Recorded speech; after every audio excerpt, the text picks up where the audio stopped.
இன்றைக்கி நம்ம எம்இயில் செய்ய போகிறது சுவையான ரோட்டுக்கடை முட்டை பொரியல். வாங்க கிச்சனுக்குள் போகலாம். நம்ம சேனலை சப்ஸ்கிரைப் பண்ணாதுங்க, சப்ஸ்கிரைப் பண்ணிக்கோங்க.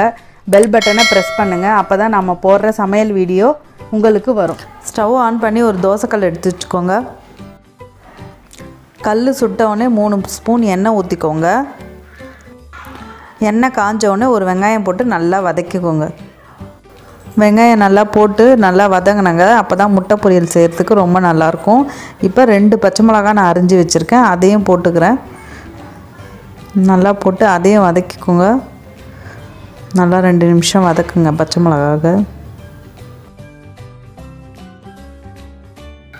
ஒரு பெரிய தக்காளி எடுத்து நல்லா பொடியாக அரிஞ்சு அதையும் போட்டு நல்லா வதக்கிக்கணும்.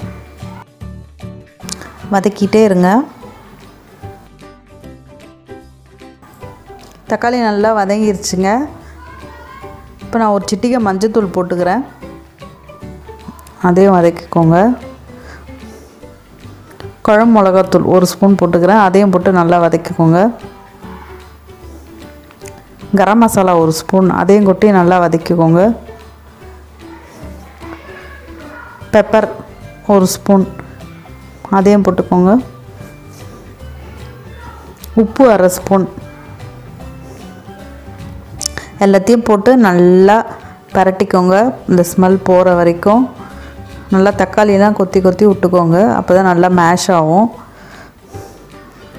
நல்லா கிளறி விட்டுக்கோங்க.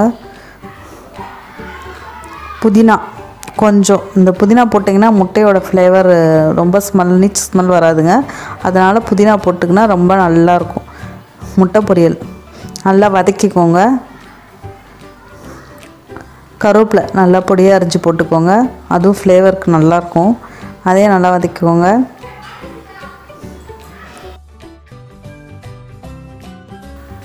மூணு முட்டை எடுத்து வச்சுருக்கேங்க. அதை இப்போ நம்ம ஒன்று ஒன்றா எடுத்து உடச்சி ஊற்ற போகிறோம். 3 முட்டை நான் நல்லா உடச்சி ஊற்றிக்கிட்டேங்க. இந்த முட்டையை நல்லா அந்த தக்காளி வெங்காயம் இந்த காரெல்லாம் போட்டல அதோட நல்லா மிக்ஸ் ஆகணுங்க. நல்லா பொடியாக ஆகணும்.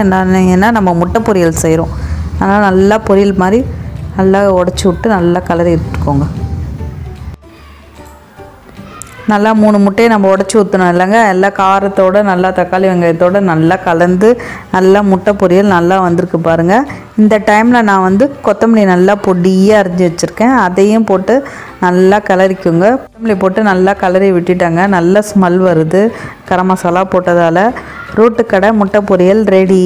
இது சப்பாத்திக்கு சாப்பாட்டுக்கு எல்லாத்துக்குமே நல்லா இருக்குங்க. வீட்டில் செஞ்சு கொடுங்க, ஒரு மாதிரி வித்தியாசமான டேஸ்ட்டில் இருக்கும்.